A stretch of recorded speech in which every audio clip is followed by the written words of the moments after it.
This is an Audi S1. Now, if you're planning on buying one of these or an Audi A1, do yourself a favour, watch this video. So I'm going to cover all the common problems and show you what tends to go wrong.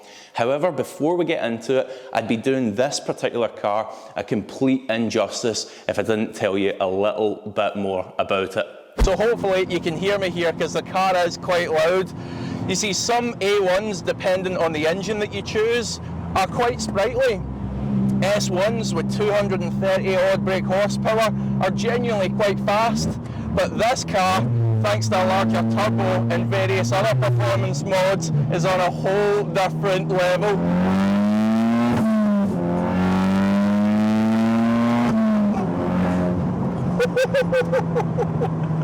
Holy shit! Oh my god! So let me say right now, we're going to film a full-length feature with this car. We're going to detail all the modifications and we're going to do more of a drive with it as well. So make sure you hit that subscribe button to see all of that. Anyway, back to the buyer's guide. So first up, the engines. Now there's loads of engines to choose from, particularly if you're buying an A1. It can be petrol, it can be diesel, whatever you like. However, with that comes a whole host of problems as well. Now in this guide, we'll concentrate on the biggest issues, but if you want more details on a specific engine, leave a comment below and we can come back and help you with that. So first up, the 1.4 TFSI engine. Now as these get a little bit older, as the miles roll past, seems to be the turbos that are the weak link in this engine. So look for typical turbo symptoms, that is blowing blue smoke on startup, and when you're out that test drive, on that power delivery, make sure there's no blue smoke coming out the back either. Also make sure the level of power feels sufficient because it's not a slow engine. If it's a diesel engined A1 you're looking at, then it tends more to be coolant leaks we want to be specific about. So make sure you get a good look under the car, and if it is leaking coolant, it tends to be from the water pump. If you notice that, make sure and build that into the negotiation price. Now the other thing on them is if the car's been used for a lot of short journeys, make sure the DPF light isn't illuminated, and again, make sure the power delivery is smooth and consistent. Next up, gearbox. So before we get into the specific problems on the A1 and S1 gearboxes, let me show you this. This car's been swapped out and it's got a really short shifter on it. It does look the part, but obviously the standard car that you go look at isn't going to have this. Now when it comes to gearbox problems, the main thing we're looking for here is a kind of clicking or hesitancy going from first to second. Now what that tends to be is the second gear synchromesh wearing out. Now if that's the case, again, you're going to want to proceed with caution on that car.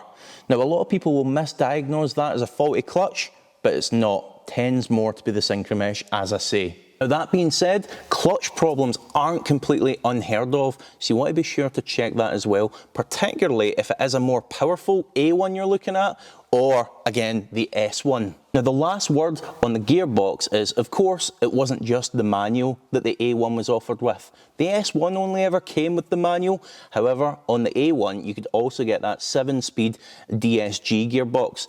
However, proceed with caution there. That is a dry clutch unit, which is used in a variety of VW Audi cars, and it can be known to have problems at higher brake horsepower figures. Now, what tends to happen there is the clutches start to wear. Now they can wear quite quickly, and when they do, you start to get a judder coming from the car. It's not always first gear either, it's usually the second gear clutch. So the way to diagnose that, pull up to a junction, make sure the car stays in second, and as you pull away, it should be nice and clean. It shouldn't judder. Now here's an unusual one for you. The steering wheel controls and the horn can sometimes just cease to work. Now there is a theory behind this that it relates to liquid damage. So you're driving along with your coffee, your can of juice, you spill it on the controls and you basically knacker the electronics. Now I don't think anyone's ever actually owned up to that yet, but that's the theory. On the flip side, it could be the case that it just stops working. But hey, you're buying the car used, you don't know how it's been treated, so make sure you test that horn with the ignition on, I should add, and make sure all the steering wheel controls work. as well. So continuing on with the weird themed problems, here's another one for you. The glove box can tend to fall off. This has been reported by multiple owners. I don't know why, but make sure you test it a couple times, make sure it's on there and nice and sturdy, just like this one is. Here's another one for you. Make sure the seat belts aren't frayed. The recess where they pull in is a little bit on the sharp side, so on higher mileage models, owners have reported some fraying on the seat belt, which is surprisingly expensive to get rectified. Now before we get on to this next fault, a favour ask from you guys. We're going to war on dodgy sellers trying to cover up problems on cars that you are buying. If you want to join us with this fight, best thing you can do is go ahead and hit the subscribe button, turn on the bell notification, and also give this video a like if you're getting value in it. Next up, let's talk about the brakes. We always talk about the consumables, making sure the tyres got plenty tread depth left on it, make sure the pads have got a bit of meat on there, and also make sure the discs aren't lipped, because all these consumables, well, they add up and it's money out of your pocket. We want to save you that money when you buy the car, so make sure you build it all into the negotiation cost. One specific to mention on the S1. Now if it's a standard brake kit, which this car is not, by the way, we can talk more about that in the future video that I mentioned, but if it's a standard brake kit, the brakes can sometimes be a little bit noisy. Now that's nothing to worry about, it's to do with the compound that the pads are made of. Don't worry about it if they just make a little bit of noise.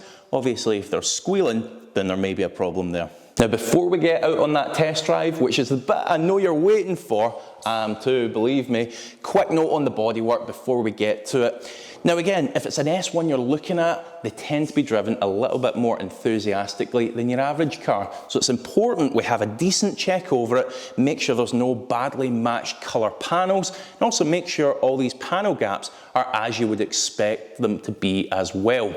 Now before we finish up those checks, few owners have reported a bit of bubbling congregating on the arches, so double check for that as well. So here we are back on that test drive, and let me tell you a few of the things to look out for. First up is a creaking noise from the front. There's a particular engine mount on these cars that can tend to give out, and when it does, it makes quite a distinct creaking noise. Now if you're hearing that, again, not the end of the world, but that's definitely something you want to build into the bargain. So the next thing to mention is tram lining. Now it's not necessarily an issue that relates to the A1s on this point, it's more the S1s. It's due to the way the geometry, the suspension and the low profile tyres all work together. It's not necessarily an issue, but it is something to be aware of. If you feel the car tram line, that is sort of follow the direction of the road a little bit more than your average car, don't worry too much about it. Obviously, if it's pulling badly in one direction, that's a different story altogether.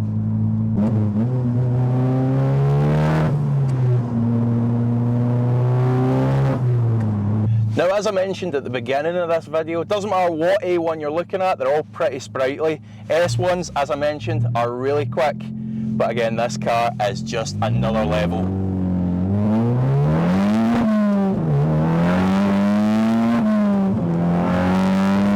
Oh, that's violent, that is violent. Now that's all the tips you need to go off and find yourself either a fantastic A1 or S1. If you've got any comments or questions you want to ask, then drop it in the comments below. But for now, I'm going to enjoy the heck out of what's left for this test drive.